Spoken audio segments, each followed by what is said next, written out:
Vote চাওয়া মানে vote মানে ভোটের মানে নির্বাচন চাওয়া দাবি করা না, এটা অপরাধ হবে কেন আমি বুঝতে পারছি না। ওনারা কেন মনে করছেন আমি সেটাও জানি না। নির্বাচন সরকার তো এই কথা কখনো বলেনি যে তারা নির্বাচন দিতে চায় না। তবে এখানে যে জিনিসটা উনি আসলে মিন করেছেন সেটা হলো ওনারা একটা নির্দিষ্ট সময়ে নির্বাচন চান। ওনারা বলেছেন যে ওনারা ডিসেম্বরের দিকে নির্বাচন চান, ডিসেম্বরের মধ্যে নির্বাচন চান, এবং সরকার এই দাবির সঙ্গে ওনাদের এই চাওয়ার সঙ্গে একমত হয়েছে এমনটা আমার কখনো মনে হয়নি। সরকার সবসময় বলছে যে আগামী ডিসেম্বর থেকে আগামী জুনের মধ্যে নির্বাচন তারা দেবে। তো এই জায়গাটাতে কেন যেন মনে হচ্ছে একটু ফারাক আছে। এখন ওনারা যদি জোরে সোরে চান, চাওয়ার মতো চাইলে পাবেন। আমি এটা এখনো মনে করি চাওয়ার মতো চাইলে পাবেন। এখানে তো হাহাকার করার কিছু নাই। রাজনৈতিক দলগুলো অনেক কিছু চায়, তারা চাবে, সব পাবে সেরকম মতো না। যদি চাওয়ার মতো হয় পাবে, যদি তারপরে সরকার দিতে না চায় তখন জনগণের কাছে তারা যাবে। জনগণ যদি চায় যে না হ্যাঁ আমরা চাই তারা করুক, নির্বাচন আগে দেন, সরকার দিতে বাধ্য হবে। সরকার অনেক সময় কিছু দেয় না। আগে সরকারও তো আমরা মানে মানে পদত্যাগ চেয়েছিলাম, তারা তো দেয়নি, জনগণ তাদেরকে বাধ্য করছে। কাজে এটা অনেক কিছু হতে পারে। কিন্তু পলিটিক্যাল পার্টির জায়গা হলো দুইটা। একটা হলো তারা মানে সরকারের কাছে চাবে যে আমরা এটা চাই, কেন চাই যুক্তি দিয়ে বুঝাবে। যখন সরকারকে বুঝাবে তখন জনগণকেও বুঝাবে, জনগণও বুঝবে। যদি সরকার না দেয় তাহলে জনগণের কাছে যাবে, এবং জনগণ যদি তার সঙ্গে থাকে, তার দাবিটা যদি জনগণের কাছে গ্রহণযোগ্য হয়, জনগণ তাদের দাবির জন্য মাঠে নামবে, তাদেরকে হেল্প করবে, সাপোর্ট দিবে, তখন তারা অটোমেটিকই পাবে। আর যদি জনগণকে তারা বোঝাতে না পারে তাহলে বুঝতে হবে তাদের চাওয়ার মধ্যে কোনো ঘাটতি আছে, চাওয়ার মধ্যে কোনো ভুল আছে, এটা বুঝতে হবে।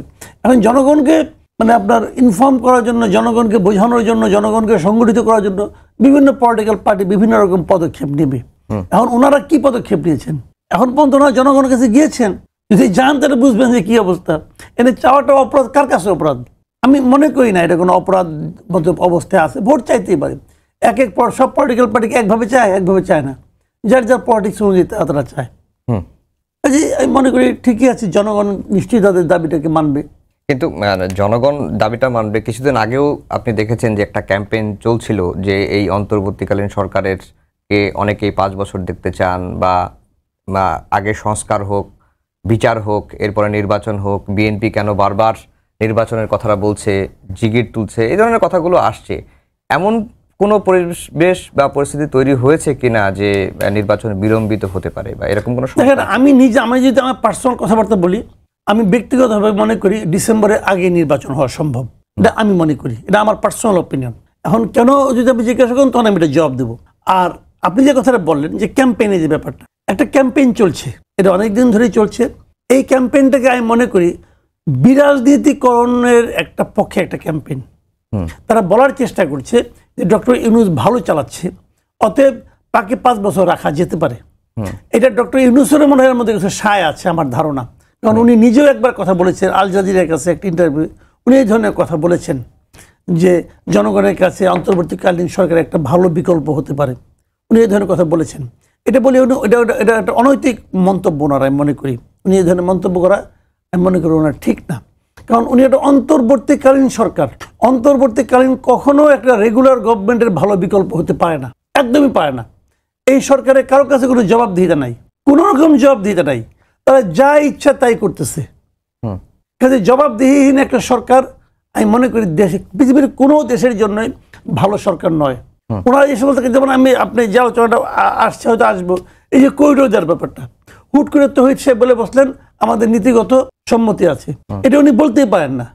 যে সিদ্ধান্ত, যে পদক্ষেপ দেশের জন্য বড় বিপর্যয় ডেকে আনতে পারে, একটা যুদ্ধের দিকে দেশকে ঠেলে দিতে পারে, সেই ধরনের সিদ্ধান্ত উনি কার সঙ্গে আলাপ করে নিলেন? ওনার মনে হলো নিয়ে নিলেন। এটা কি মগের মূল্য নাকি রে ভাই? এই দেশটা কি মগের মূল্য? যা ইচ্ছে তা আপনি করলেন। আপনার কাছে মনে হলো ঢাকা উত্তরের মেয়র হিসেবে মোহাম্মদ এজাজ খুব ভালো, আপনার কাছে মনে হলো, আপনাকে চিঠি লিখে দিলেন, হয়ে গেল। এটা কি মগের মূল্য? কে আপনি সিদ্ধান্ত দেওয়ার? কি যোগ্যতা আপনার আছে? এবং সেই জায়গায় ওখানে মেয়র হওয়ার পরে কি করতেছে দেখেছি না, এই গরুর হাটে সে কি করতেছে দেখতেছি আমরা। তো এভাবে হয় না, বড় সিদ্ধান্ত কমন সেন্স দিয়ে হয় না। এবং খুব প্ল্যান্ড ওয়েতে সেই ক্যাম্পেইনটা চালানো হচ্ছে, বোঝানো হচ্ছে মানুষকে যে রাজনৈতিক দলগুলো ব্যর্থ, অতএব একটা অরাজনৈতিক সরকার লাগবে যারা দেশ চালাবে খুব শান্তিপূর্ণভাবে, এবং সেই অরাজনৈতিক সরকার কোনটা হাতের কাছে ডক্টর ইউনূস আছে, উনি পারবেন। এটা একটা ভয়ঙ্কর একটা প্রবণতা, ভয়ঙ্কর একটা ষড়যন্ত্র। জি সিফাত, আপনারা আজকে একটি বড় ধরনের সমাবেশ করেছেন আওয়ামী লীগের নিষিদ্ধের দাবিতে, এবং আপনারা যেটি বলছেন যে আওয়ামী লীগের বিচার ও সংস্কার ছাড়া দেশে কোনো নির্বাচন হতে দেবেন না। এখন 8 মাস পেরিয়ে তো প্রায় 9 মাস, 8 তারিখে 9 মাস হবে এই সরকারের। এখন পর্যন্ত সরকারের সংস্কারের তো কোনো অগ্রগতি আমরা দৃশ্যমান আমাদের কাছে নেই, এবং এখন পর্যন্ত বিচারও শুরু হয় নাই। আপনারা বলছেন যে বিচার এবং সংস্কারের আগে, এখন বিচারটা বলতে আপনারা কতদিন পর্যন্ত বিচার বোঝাচ্ছেন? কারণ আপনি আইন পেশায় পড়েছেন বা আপনি আইন জানেন, সব কিছুই জানেন। আপনারা আসলে কখন নির্বাচনের জন্য উপযুক্ত সময় মনে করছেন? আর বিচারটা আর সংস্কারটা কবের মধ্যে হওয়া উচিত? এই ডিসেম্বরের মধ্যে সংস্কার বিচার সম্ভব? ধন্যবাদ জানাচ্ছি আপনাকে। প্রথমে এই মন্তব্য দিয়ে শুরু করতে চাই, আসলে নির্বাচন চাওয়াতে কিংবা ভোট চাওয়াতে, জনমত তৈরি করতে চাওয়াতে এটা আসলে কোনো অপরাধের কিছু না, কেউ এটাকে অপরাধও মনে করে না। বরং আমরা জাতীয় নাগরিক পার্টির পক্ষ থেকেও আমরা বলেছি বারবার যে আমরা জনমত গঠনের জন্য এই কাজ করেছি, রিফর্মের বিষয়ে যাতে জনমত গঠিত হয়। যদিও এক ধরনের ইতিমধ্যে একটা সম্মতি আছে সংস্কারের ব্যাপারে, রিফর্মের ব্যাপারে। এখন আগামী যে ইলেকশনটা আসতে চলেছে, যেটাকে আমরা অনেকেই বিএনপি বলেন বা বড় বড় রাজনৈতিক দলগুলো, তারা তো আসলে এটাকে আইনসভা তথা সংসদ নির্বাচন আকারে চাচ্ছে। কিন্তু আমরা শুরু থেকে বলে এসেছি এটা একটা গণপরিষদ নির্বাচন হওয়া জরুরি, কারণ গণপরিষদ নির্বাচনের মাধ্যমে আমরা কনস্টিটিউশনে যে সংস্কারগুলো করতে চাচ্ছি সেগুলো একটা প্রসিডিউরাল ওয়েতে আমরা এগোতে পারবো, পরবর্তীতে সেটা আইনসভা হিসেবে রূপান্তরিত হতে পারে। এই ধরনের নজির কিন্তু আছে, ইতিপূর্বে আমাদের সামনেই আছে। আমরা যদি 1970 সালের আমাদের সাধারণ নির্বাচনটা দেখি, সেই 1970 সালের সাধারণ নির্বাচন, যেটার পরবর্তীতে ফলশ্রুতিতে 1971 সালের মহান মুক্তিযুদ্ধও হয়েছে, সেটারও কিন্তু কনস্টিটিউশনটাকে তৈরি করার এক ধরনের ম্যান্ডেট তার ছিল। এবং তো ফলে নজির যে নাই এমনটা না, গণপরিষদ এবং আইনসভা দুটো একসাথেই হতে পারে। ফলে আমরা তো গণপরিষদ নির্বাচন নিয়ে সবসময় মুভ দিচ্ছি। তো নির্বাচন কেন্দ্রিক যে আমাদের কোনো চাওয়া নাই বা নির্বাচন যে আমরা চাচ্ছি না, ব্যাপারটা মোটেও এরকম না। আর দ্বিতীয় ইস্যু হচ্ছে, তাহলে মানুষজন যে ভোট চাচ্ছে বা নির্বাচনের কথা বলছে, জনমত তৈরি করতে চাচ্ছে, সেটা কোন এজেন্ডার ভিত্তিতে? আমরা মনে করছি সেটার এজেন্ডা হওয়া উচিত রিফর্ম। কে কত বেশি রিফর্ম চাচ্ছে এবং তরুণদের যে আকাঙ্ক্ষা সেটার সাথে কে কত বেশি অ্যালাইন, জনগণের যে আকাঙ্ক্ষা রিফরমেশন নিয়ে। গতকালও আমি একটা ফেসবুকে একটা ক্লিপস দেখলাম যে একজন তরুণ, তিনি বলছেন যে বাংলাদেশের গত এত বছর ধরে আমরা কোনো সংস্কারমূলক কার্যক্রম দেখি নাই এবং সেটাকে বলবৎযোগ্য করে তোলার কোনো প্রয়াস দেখি নাই। ফলে আগামীর যে ইলেকশনটা হতে যাচ্ছে সেটার এজেন্ডাটা হচ্ছে আসলে বেসিকলি যে আপনি কত বেশি রিফর্মটা চাচ্ছেন এবং কত বেশি আপনি সংস্কারপন্থী হয়ে উঠছেন। কারণ সেই ক্ষেত্রে আমরা অনেকগুলো কথা বলেছি, মৌলিক সংস্কারের কথা বলেছি, যে আপনি যদি মৌলিক সংস্কার, এখানে আজকে আমরা যে আলাপগুলো তুলেছি যে সংস্কার এবং বিচারের কথা বলেছি, সংস্কার বলতে আমরা বুঝিয়েছি যে কিছু মৌলিক কাঠামোগত সংস্কারের কথা, যে বিষয়ে আমরা মনে করি রাজনৈতিক দলগুলোকে ঐক্যমত্য পোষণ করতে হবে। যেমন প্রথমত আমরা প্রধানমন্ত্রীর ক্ষমতা হ্রাসের কথা বলেছি। প্রধানমন্ত্রী দানবীয় যে একটা চরিত্র সে ধারণ করে because of the constitutional power, say constitution দ্বারা যে পাওয়ার ম্যান্ডেটেড হয় সেটা দিয়ে তো সে এই দানবীয় আচরণটা করতে পারে। সো এইটা যখন রাজনৈতিক দলগুলো একমত হবে যে আমরা প্রধানমন্ত্রীর এরকম কর্তৃত্ববাদী হয়ে ওঠা ঠেকাতে চাই, এটা শুধুমাত্র নিজেদের স্বার্থে না বরং জনগণের স্বার্থে, নাগরিকদের স্বার্থে, এই বিষয়ে তাদেরকে ঐক্যমত্য পোষণ করা, কিংবা ক্ষমতার ভারসাম্য, সাংবিধানিক যে পদগুলো আছে সেটা নির্বাচন কমিশন বলেন কিংবা দুদক বলেন বা এই ধরনের সাংবিধানিক যে সকল পদগুলো আছে সেই সকল সাংবিধানিক পদগুলোতে প্রধানমন্ত্রীর কর্তৃত্ব বলে এখন যে প্রধানমন্ত্রী কর্তৃত্বটা খাটাচ্ছে সেটাকে হ্রাস করার কথা বলেছি। এই ধরনের যে মৌলিক সংস্কারগুলো সেটার প্রস্তাবনা কিন্তু আমরা ইতিমধ্যে দিয়েছি যে ঐক্যমত্য কমিশন আছে সেখানে। এগুলোর মধ্যে আমরা বলেছি এগুলো যদি রাজনৈতিক দলগুলো ঐক্যমত্য পোষণ করে তাহলে নির্বাচন তো যে কোনো সময় অনুষ্ঠিত হওয়া সম্ভব, সেটা ডিসেম্বরেও হতে পারে, সেটা জুনেও হতে পারে। এই বিষয়ে আমাদের আমরা কোনো সমস্যা দেখি না। আর অন্তর্বর্তীকালীন সরকারের এটা তো একটা আসলে দিন শেষে transitional government. I agree with আমাদের বিজ্ঞ সহ-আলোচক যে কথাটা বলেছেন, এটা ট্রানজিশনাল গভর্নমেন্ট, ট্রানজিশন দেওয়া এর কাজ। কিন্তু আমাদের খেয়াল রাখতে হবে এই ট্রানজিশনটা তারা কিভাবে দিচ্ছে। এটা কি সংঘাতময় কোনো ট্রানজিশন নাকি হচ্ছে সহিংসতাহীন এবং একটি পরিপূর্ণ ট্রানজিশন যেটার মাধ্যমে আমরা কোনো সংঘাত দেখব না। এবং এই ট্রানজিশনের পরেও যেহেতু এটা অভ্যুত্থান পরবর্তী একটা ট্রানজিশনাল গভর্নমেন্ট, শুধুমাত্র নির্বাচনী পদ্ধতিতে 5 বছরের একটা সরকার পরবর্তী সময়ে তত্ত্বাবধায়ক কোনো সরকার না, বরং এটা একটা অভ্যুত্থান পরবর্তী ট্রানজিশনাল গভর্নমেন্ট। যে কোনো ধরনের ট্রানজিশন গভর্নমেন্ট, আপনি যদি সাউথ আফ্রিকার হিস্ট্রিটাও দেখেন, সাউথ আফ্রিকা তো এই ধরনের ট্রানজিশনাল গভর্নমেন্ট যখন এসেছে, নেলসন ম্যান্ডেলা নেতৃত্ব দিয়েছে, তখন আমরা কি দেখেছি, তারা কিছু স্ট্রাকচারাল চেঞ্জেস নিয়ে এসেছে যাতে করে অ্যাপারথাইড তথা বর্ণবাদ এটা যাতে সাউথ আফ্রিকাতে ফিরে আসতে না পারে। তো ফলে আমাদের এখানে যদি একটা অভ্যুত্থান পরবর্তী সময়ে আমরা একটা ট্রানজিশনাল গভর্নমেন্ট প্রতিষ্ঠা করেছি, আমাদের ট্রানজিশনাল গভর্নমেন্ট এবং এখানকার যত রাজনৈতিক স্টেক হোল্ডার্স আছে সবার দায়িত্ব হচ্ছে যে এই ট্রানজিশনাল গভর্নমেন্টের মাধ্যমে যাতে এমন কিছু বিষয়ে এই সময়ে ঐক্যমত্য হওয়া যায় যাতে করে কর্তৃত্ববাদ, ফ্যাসিবাদ এগুলো তার ফেরত না আসে। এইগুলো যদি কার্যকর হয় তাহলে ইলেকশন যে কোনো সময় হতে পারে। কিন্তু একটি বিষয় হচ্ছে যে আওয়ামী লীগের বিচার এবং আজকে আপনারা নিষিদ্ধের দাবি তুলেছেন, কিন্তু সরকারের তো নিষিদ্ধের কোনো পরিকল্পনা নেই। আমরা বলেছি যে আওয়ামী লীগ, আমাদের প্রধান উপদেষ্টা ডক্টর মোহাম্মদ ইউনূস আল জাজিরাতে একটা সাক্ষাৎকার দিয়েছেন, সেখানে তিনি বলেছেন যে আওয়ামী লীগের ব্যাপারে সেই সকল তারা নিজেরা উদ্যোগ নেবে, নিজেরা সিদ্ধান্ত নেবে এবং ইসি সিদ্ধান্ত নেবে। আমরা এটা কখনোভাবে মনে করি না। আমরা মনে করি যে আওয়ামী লীগের ব্যাপারে যে সিদ্ধান্ত সেটি 5ই আগস্ট ছাত্র জনতা তারা রাস্তায় নেমে জানিয়ে দিয়েছে এবং আওয়ামী লীগের ব্যাপারে ইতিপূর্বে বহুবার জানিয়েছে। এই যে একটি পার্টি তারা এই ক্ষমতায় আসার সাথে সাথে সেনা সদস্যদেরকে হত্যা করেছে, ক্ষমতায় আসার পরপরই তারা শাপলা, যে কিছুদিন পরে 5ই মে আসছে, শাপলা হত্যাকাণ্ড আমরা দেখেছি, এটা একটা গণহত্যা। এখনো পর্যন্ত আমরা জানি না তাদের যে ভিকটিমরা আছে, ভিকটিমরা কিন্তু এখনো মামলার গ্লানি তারা টানছে। এরপর যদি আপনি দেখেন 2018 সালের কথা আমি বলি, এই নিরাপদ সড়ক চাই আন্দোলন চেয়েছে, এই শিক্ষার্থীদের উপর তারা নির্মম নিপীড়ন চালিয়েছে। যারা নিরাপদ সড়ক চাই আন্দোলন করেছিল 2018 সালে, তারাই তো বেসিক্যালি 2024 এসে গণ অভ্যুত্থানের এই নেতৃত্বটা দিয়েছে। যে প্রাইভেট বিশ্ববিদ্যালয়ের শিক্ষার্থীদেরকে আমরা রাস্তায় নামতে দেখেছি এই অভ্যুত্থানে, তারা আসলে কারা? তারা ওই যে ভ্যাট বিরোধী আন্দোলন যারা করেছিল আওয়ামী ফ্যাসিবাদী গভর্নমেন্টের বিরুদ্ধে গিয়ে, তারাই ডিএস এর মাধ্যমে গুম খুন, তো এত কিছুর পরেও যার আমল নামা এত বেশি ভারী, আওয়ামী লীগের কথা যদি আমি বলি, তো এত কিছুর পরেও আসলে আমরা যদি আওয়ামী লীগের রাজনৈতিক কার্যক্রম নিষিদ্ধের এই দাবিটা তুলতে না পারি এবং আওয়ামী লীগের ট্রায়ালের দাবিটা তুলতে না পারি, তাদের নিবন্ধন বাতিলের দাবিটা আমরা তুলতে না পারি, তাহলে আমরা আসলে কেমন বাংলাদেশ গড়ব? আমি কি চাইবো যে আগামী নির্বাচনে সে আবারও নৌকার প্রার্থিতা নিয়ে এসে প্রার্থিতা করুক এবং আমার চোখের সামনে যারা আমার ভাইদেরকে গুলি করে হত্যা করেছে তারা আবার নির্বাচনে প্রার্থিতা করবে এবং তাদেরকে পুলিশ, যেহেতু তারা নির্বাচনে প্রার্থী, তাদেরকে সেই সেফটি দেবে? আমি কি এটা চাইবো? আমরা তো চাইবো তাদের বিচারটা হোক। জি, মাসুদ কামাল ভাই, আওয়ামী লীগ নিষিদ্ধের দাবি তো 5 আগস্টের পরপরই বহুবার এসেছে, আবার বহুবার মিলিয়ে গেছে, আবার আজকে নতুন করে এনসিপি সেই দাবিটা তুলেছে এবং বলেছে যে যদি সরকার এটি না করে তাহলে পাড়া মহল্লায় জনতার আদালত করে আওয়ামী লীগ নিষিদ্ধের বিষয়ে একটি ফয়সালা করা হবে, এমনটি হুঁশিয়ারি দিয়েছেন। আসলে কি আওয়ামী লীগ নিষিদ্ধ হবে? হ্যাঁ, হবে কিনা হবে আমি জানি না, এটা তো আসলে জ্যোতিষ মধ্যে বলতে পারবে। আপনি আপনার কাছে একটা জিনিস বলে খেলে, আপনি বলেন না অনেকবার দাবি উঠেছে আবার মিলিয়ে গেছে, না মিলিয়ে কখনোই যায়নি। আগস্টের পরে দাবিটা আছে, সবসময় আছে, এটা কখনোই আমি মিলিয়ে গেছে বলে আমার কাছে মনে হয়নি।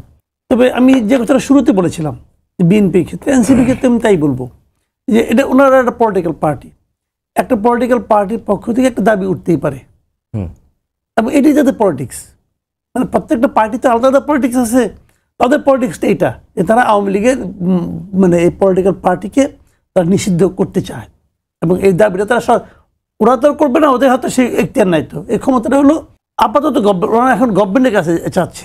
এবং একটা পার্টি নিষিদ্ধ করার একাধিক পদ্ধতি আছে, একটা হলো সরকার নিষিদ্ধ করতে পারে নির্বাহী আদেশের মাধ্যমে, আরেকটা হলো বিচার বিভাগ নিষিদ্ধ করতে পারে, তার বিরুদ্ধে অভিযোগগুলো বিচার বিভাগের সামনে যদি উঠানো হয়, বিচার বিভাগের সে এখতিয়ার আছে বলে দিতে পারে এটা তোমার নিষিদ্ধ এবং সেগুলো সে বিচার টিচার করে। তৃতীয় একটা পদ্ধতি হলো যে জনগণ সেই পার্টিটাকে প্রত্যাখ্যান করতে পারে, জনগণ সেই পার্টিকে কোনো ভোট দিল না, জনগণ সেই পার্টিকে মেনে নিল না, হতে পারে। বাংলাদেশে অনেক এরকম পার্টি আছে জনগণ দ্বারা প্রত্যাখ্যাত হওয়ার কারণে একদমই হারিয়ে গেছে, তাকে মানে আপনার প্রশাসনিক অর্ডারের মাধ্যমে নিষিদ্ধ করতে হয়নি, পাওয়া যাবে না, এখন খুঁজে পাবেন না, আপনি তাবিজ বানানোর জন্য পাবেন না, এরকম অনেক পার্টি আছে। তো এখন ওনাদের পলিটিক্স এটা, এখন এই পলিটিক্সটা কিন্তু অনেকগুলি কারণ হয়। রাজনৈতিক দল যখন কোনো একটা দাবি তুলে না, তার পেছনে অনেকগুলি কাজ থাকে, অনেকগুলি কারণ থাকে। হয়তো এই দাবিটা নিয়ে তারা রাজনীতি করতে করতে করতে করতে একসময় হয়তো মানুষের কাছে গ্রহণযোগ্যতা অর্জন করে, মানুষ ভাবে যেন একটা পপুলার একটা ইস্যুকে নিয়ে তারা সামনে আছে, এটাও একটা কারণ হতে পারে। যেমন আমরা দেখেছি যে আওয়ামী লীগ যখন ক্ষমতায় ছিল, আওয়ামী লীগ তো বেশ কয়েক দফা ক্ষমতায় ছিল, আওয়ামী লীগ সবসময় কিন্তু দাবি করেছে জামাতকে নিষিদ্ধ করতে হবে। তারা কিন্তু পপুলার ইস্যুটাকে আমি মনে করি তারা জিয়াই রাখছে, তারা কিন্তু কখনো নিষিদ্ধ করছে কিন্তু শেষ মুহূর্তে এসে, মানে যখন সে মরে যায় আর কি, মৃত্যুর আগ মুহূর্তে এসে নিয়ে নিষিদ্ধ করে দিয়ে গেছে। এর আগ পর্যন্ত তারা কখনোই কিন্তু নিষিদ্ধ করে নাই। এই অজুহাত সেই অজুহাত, তার কেন তা রাখছে, তারা মনে করেছে আমরা এই দাবিটা সবসময় তুলে তুলে আমার পক্ষে কিছু সমর্থন আমরা ম্যানেজ করব। বলা যায় না এনসিপি তাও করতে পারে, যদি করে আমি অবাক হবো না, এবং করলে আমি এতে কোনো ভুলও দেখি না। এটা পলিটিক্স। যে আমি আওয়ামী বিরোধী বক্তব্য দেওয়ার মাধ্যমে জনগণ আমার প্রতি যারা নাকি আওয়ামী লীগের বিরোধিতা করে সেই লোকগুলো আমাদের দিকে আকৃষ্ট হবে, যে আমরাই আসলে প্রকৃত আওয়ামী বিরোধী, বিএনপি হলো গিয়ে মডারেট আওয়ামী লীগ বিরোধী, হতে পারে কিন্তু। তো সেক্ষেত্রে তাদের জন্য এটা সামনে তো ভোট ভাই, গণতান্ত্রিক আপনার সিস্টেমে ভোটটা হলো মূল লক্ষ্য। আমি জনগণের সাপোর্ট চাই, জনগণ আমাকে সাপোর্ট দিলে আমি সামনের দিকে অগ্রসর হতে পারবো। এখন জনগণের সাপোর্টের জন্য এটা হতে পারে, কিন্তু না হওয়ার কোনো কারণ নেই। আবার সরকারেরও একটা চিন্তা আছে, তাকে তো বহির্বিশ্বের সঙ্গে কাজকর্ম করতে হয়। ইউরোপিয়ান কান্ট্রি আছে, আমেরিকান কান্ট্রি আছে, তাদের দিক থেকে হয়তো চাপ আছে। জাতিসংঘ তো বলেও গেছে তারা কোনো পলিটিক্যাল পার্টির নিষিদ্ধের পক্ষে না। হয়তো সরকার ওটা দেখছে যে বাবা তোমরা আসো আমার সঙ্গে, তোমরা বলতে থাকো, আমি একসময় বলবো জনদাবির প্রেক্ষিতে আমি এইটুকু করলাম। হতে পারে, কখন কি হবে জানি না। তবে প্রসঙ্গটা হলো ডক্টর ইউনূস সরকার কি সিদ্ধান্ত দিল, এনসিপি কি চাইলো, বিএনপি কি চাইলো, অথবা অন্য রাজনৈতিক দল কি চাইলো, তার উপরে আওয়ামী লীগের বাঁচা মরা নির্ভর করবে না। আওয়ামী লীগের স্ট্রেংথ নিয়েই থাকবে। যেমন আওয়ামী লীগ একটা পলিটিক্যাল পার্টি হিসেবে আওয়ামী লীগের অনেক দোষ আছে, হয়তো ওনারা প্রমাণ করবেন, হয়তো আরেকজন বলবেন, বিভিন্ন কিছু বলবেন, কিন্তু আওয়ামী লীগের যে বাংলাদেশে যে কোটি কোটি সমর্থক আছে, সেই সমর্থকরা কি হবে?